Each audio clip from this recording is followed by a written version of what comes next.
Il-ħruġ f'waqtu ta' pajjiżna mill-grey list tal-FATF u kruċjali. Dan kien il-messaġġ ċar tal-President tal-Istitut tal-Accountants David Delicata matul konferenza li indirizzat l-impenn biex Malta tfittex toħroġ mill-grey list tal-Financial Action Task Force.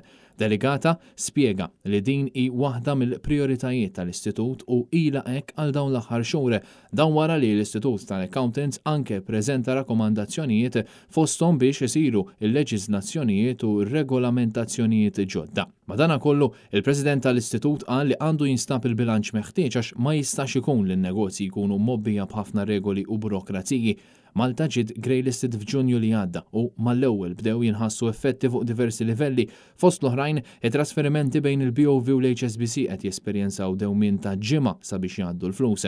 Dan fil-waqt li barranin li qed jippruvaw jixtru proprjetà f'pajjiżna qed isibu dejjem aktar diffikultajiet biex jagħmlu dan.